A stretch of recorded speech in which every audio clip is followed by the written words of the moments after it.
Motul Motostar British Championship hurtled off the line with Bradley Ray off pole position on the 125 EE. He really looked like he was going to give it some welly right the way through, and he was doing that until this happened. Massive front end threw him over the top, thankfully safely into the airbags, and he got up and was okay. But that left these two on their KTMs, number 66 Joe Irving, number 34 Jordan Weaving, to fight it out at the front, while behind them an enormous mishmash was involving this crew of riders as they fought their way round for those valuable championship points. Ed Rendell really getting in the mix on that bright yellow Banks Racing Honda. Didn't quite have the speed, but he had enormous corner speed that helped to keep him in contention with number 6 Taz Taylor and number 36 Jason Uribe of the United States. Finally, and Joe Irving losing absolutely no time at all, rushing through the chicane to secure victory and revenge for his defeat by Jordan Weaving at Brands Hatch, while Ed Rendell charged underneath the rest to snatch third place overall, as all that chaos went on behind him, people bouncing off curbs, bouncing off each other. An exciting and entertaining Motul Motostar race. This was the start of the Superstock 1000 race. A terrific start by Jason O'Halloran, but he was almost instantly pounced on by determined Dan Buchan, the championship leader on the Qingdao WK Kawasaki. But then it was all going off. The SMT Kawasaki of number 3, Philip Backlund, the Swede, grabbed the advantage. A fight back by Build-Based BMW's Lee Jackson. And as the tyres began to wear, Jackson sideways loses his outside foot and gets engulfed by Buchan and O'Halloran. Back to the front goes Danny Buchan, also in the mix. Adam Jenkinson is there, so too is the Geordie boy Joe Burns, as Philip Backlund gets it wrong at the chicane, goes straight on and has to rejoin back in second place. Well, they're side by side all the way to the very end, with Jason O'Halloran chasing down late on the brakes as they go into the club chicane, and the Honda retakes the advantage. Look at him, absolutely burning the rear tyre. The former dirt tracker from Australia, the former Australian Supersport champion, giving it everything on the final lap. But Buchan and Jackson surge past him on the brakes down Woodham Hill. Buchan tries to tuck inside Jackson.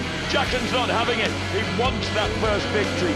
And the 18-year-old plumber from Lincolnshire grabs it with some panache. The best race of the season. A great start by Andy Reid, raising the front wheel high as he vaults into an initial lead on the FFX Yamaha, but instantly gets swallowed up. Just a little careful through the first turn, allows Kyle Ride to rocket off to the front. Ride leads the way then, but it's Taron McKenzie making an early move on the WD-40 Kawasaki, and he manages to pass Levi Day and then move through into second place. Well, there's going to be plenty of... Oh, and then a big mistake going into Campbell's. We didn't quite see what happened on the entrance to it, but that was Andy Reid and Levi Day put down by Andrew Irwin, who was later black flagged. An aggressive move by Nicky Anderson puts him back through to second place ahead of Taron McKenzie. But then the Scotsman retaliates instantly on the WD-40 bike. And then it's all to play for. Taron makes his move to the front of the club chicane ahead of Kyle Ride. And Ben Godfrey is now in the mix in fourth place. Andrew Irwin gets called in, black flag for his part in the pile-up at Campbell's. Ooh, and that was a big, harsh move, late move by Kyle Ride, and that completely unsettled Taron McKenzie and put him back to fourth place. He had to fight his way back then and manages to retake third place, almost grabs second, while Kyle Ride takes a second successive victory and the championship lead for the lad from Jacksdale in Derbyshire.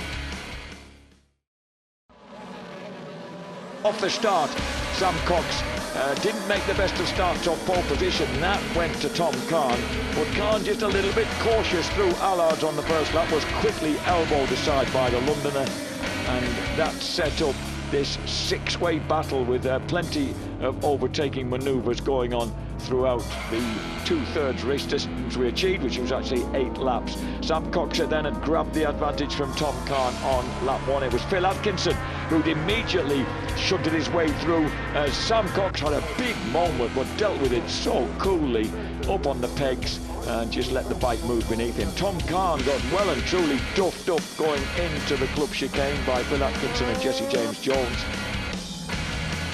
And then, that was what happened to Terry Lewis. Just clipped that inside curve. So easy to do going into the club chicane.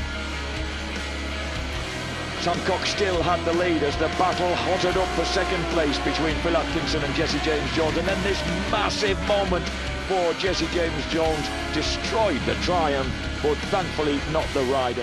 Well, 8 laps was always going to be frantic around here, but from pole position, Roger Lovelock and the #1 driver, Wolf outfit, knew he had to get the hammer down from the word go, and go he did. But Mark Edwards, Lee Barrett pushed hard, made their intentions very clear from the word go, but the finning cap Kawasaki of Ben Holland was with them. But from 4th place on the grid, Sean Hegarty and James Lee, the number 33, pushed and pushed and pushed, eventually muscling their way past Mark Edwards. Once they got Lovelock in their sights, that is when battle commenced. And how battle commenced, it was unbelievable.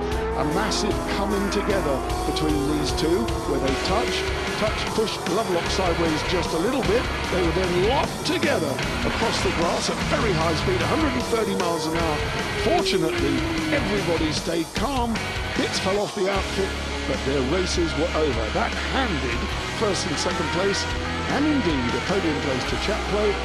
But Edwards went ahead. He was soon to be overhauled as these two, unfortunately for them, the race was not red flagged. These two scrapped the finning cap Kawasaki of Holland and Watson, made it past Mark Edwards and Lee Barrett, and that was it to the flag. You could see the jubilation on Lee Watson's head.